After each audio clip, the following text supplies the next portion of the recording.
femmes, ne perdons pas de temps. L'Assemblée va bientôt s'ouvrir et il convient l'arrivée des premières. Pour s'asseoir le plus loin possible des britanes. Il ne faudrait pas, vous le pensez bien, qu'on nous soupçonne d'être des femmes. Mettez vos barres!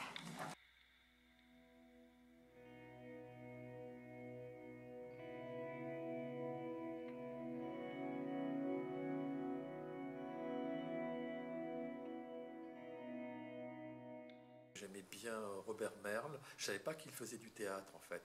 Et en fait, il a adapté cette pièce d'Aristophane, je trouvais que le propos était intéressant, justement, je trouvais qu'il y avait une bonne résonance avec ce qui se passe à l'heure actuelle, et en particulier pour les femmes. Eh bien, qui prendra la parole à l'Assemblée? Alors là, dans cette pièce, les hommes, c'est quand même des abrutis, enfin, je sais pas si vous écoutez, mais c'est qu'est-ce qu'ils prennent? Et je trouvais ça intéressant pour une fois. Moi, je ne suis pas plus féministe que quelqu'un, mais enfin, je trouvais que c'était intéressant, effectivement. Et pourquoi, en effet, aux citoyens, ne confieriez-vous point le gouvernement de la cité aux femmes, puisque déjà vous leur confiez celui de vos maisons? Ne sont-elles pas vos économes, vos intendants?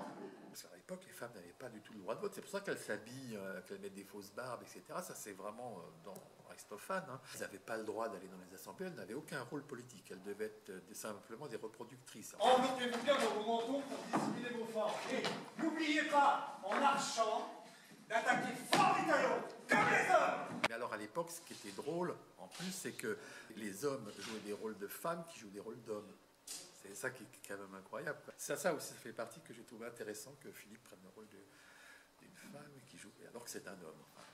Donc voilà, c'est un petit clin d'œil. Moi, oui, c'est un parti pris. Oh, Tartus, tu m'as bien roulé, ma ligne. Je me demande s'il ne serait pas sage, en effet, de te laisser le pouvoir. C'est bien vite dit.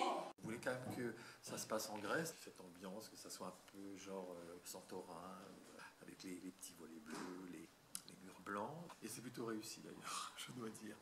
On passe encore pour un effet, noble Épiros. Mais à ton âge! Non mais laisse! Carillon, si tu ne te tais pas, tu vas tâter mes poings! C'est quand même une comédie, mais il y a quand même un fond, quoi. Et en même temps, on fait passer beaucoup de choses par l'humour.